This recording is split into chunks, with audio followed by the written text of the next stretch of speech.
All right, so in terms of your stance for the deadlift, your feet should be about hips width, all right? So not too wide and obviously not too narrow. In terms of the bell placement, the handle or the horn of the bell should be splitting your feet right in half. So just make sure the bell's not too far forward, like in between the toes, or too far back in between our heels. We want the bell right in between the center of our feet, okay? So that's the stance setup and the kettlebell placement. Now let's talk about setting up from the bottom position, okay? So first you want to reach down, grab the bell, soft knees. From here, you're going to shove your knees out. Let me show you from this angle. You're going to shove your knees out, and you can see that creates a nice straight line from my ankle to my knee. We don't want the knees inside the ankles, all right? So shove the knees out. We're going to screw the elbows into our armpits, screw the shoulders into our armpits, and I'll explain that in a few seconds. All right, from here, you're going to pick your chest up, take the slack out of your back, take a deep breath, push the ground away from you as you come up, stand as tall as you can, make sure you're not stopping here, stand as tall as you can, make sure you don't go too far, we don't want to hyperextend the back. And now we're going to bring the bell down by sending the butt flying back, all right? So watch me, my butt's going to go back. I'm trying to touch the plant behind me with my butt. And very important that we place the bell in the same exact position that we picked it up from, meaning make sure you're not placing the bell in front in between the toes or behind in between the heels, like I said earlier, okay? Not that there's anything wrong with those positions, but just for efficiency, we want to keep the load or the weight as close to the center of mass as possible. All right, so let me show you from the front.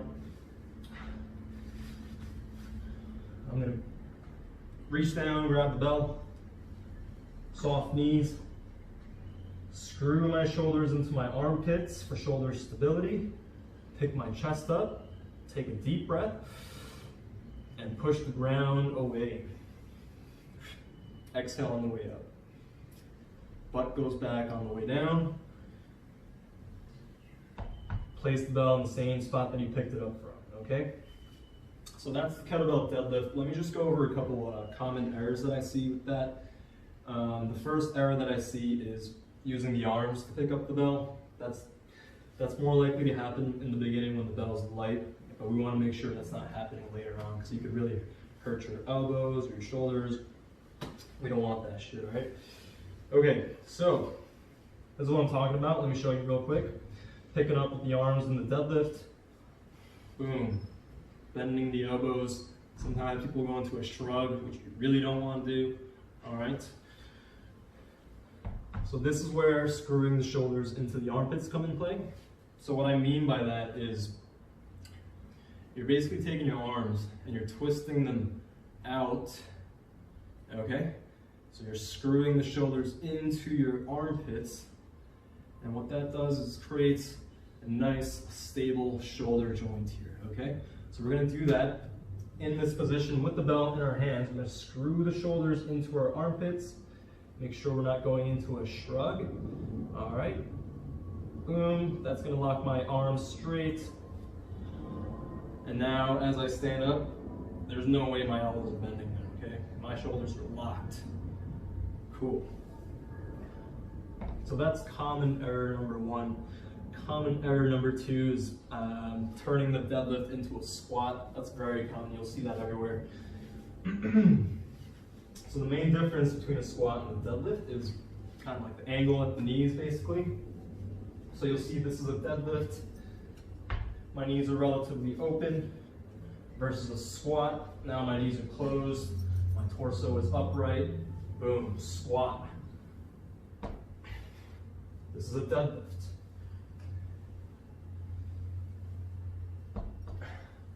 So it's important that you master the hip hinge. Okay, so if you go back to a few of the videos in my fucking feed, can't fucking talk, you'll see a video on hip hinge. So check that out. That's going to show you a progression on how to get nice at this, so we're not doing this. Okay, big difference. All right, so those are the two common errors with the deadlift. We're going to use that exercise in this circuit, so remember those things.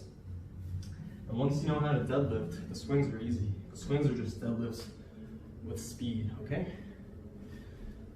So, with that said, the setup's pretty much the same as the deadlift.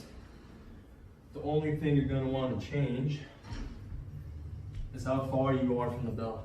So before, the bell was center of the feet. Now we're going to take a few steps back. And this way, we can tilt the bell towards us, okay? So before we start swinging the bell around, just adjust that there. So before we start swinging the bell around, let's practice the initial hike, or the hiking of the bell, because that's going to set you up for a good swing, all right? So what you're going to do, same setup as the deadlift, knees out, shoulders screwed in, chest up, deep breath. So you're just going to pretend you're hiking back a football. Place it back. So you want to practice that a few times before you actually start swinging the bell around, all right? Watch me again, take a deep breath. Hike it back. Hike it back. Once you get nice at that, once you feel comfortable hiking the bell back, then we can progress to the next step, which is carrying the hips through and actually swinging the bell, all right?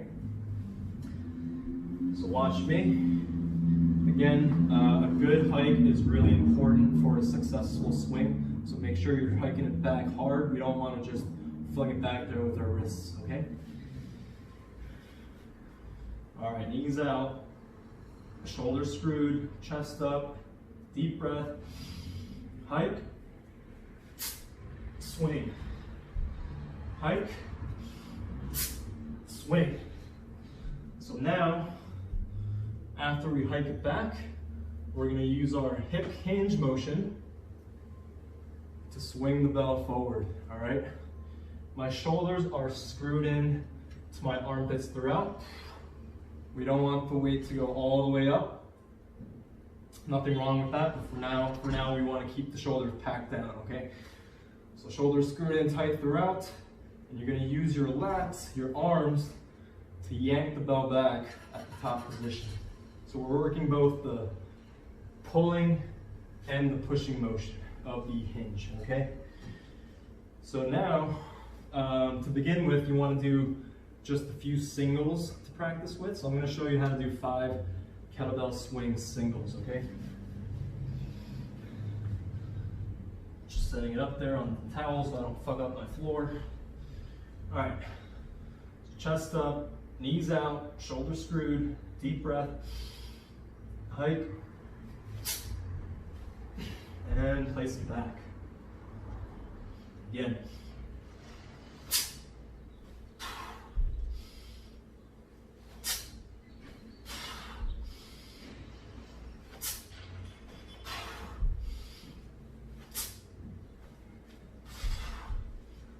So those are singles where I broke up each swing into reps of 1, just to get efficient at each swing. Once you get good at that, we can do the continuous swings, all right? So let me show you how to do that next. We're gonna do 10 continuous swings, so the bell doesn't touch the floor the whole time, okay?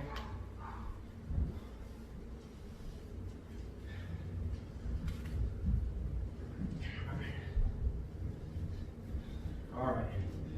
Knees out, shoulders down, screwed in, chest up, deep breath.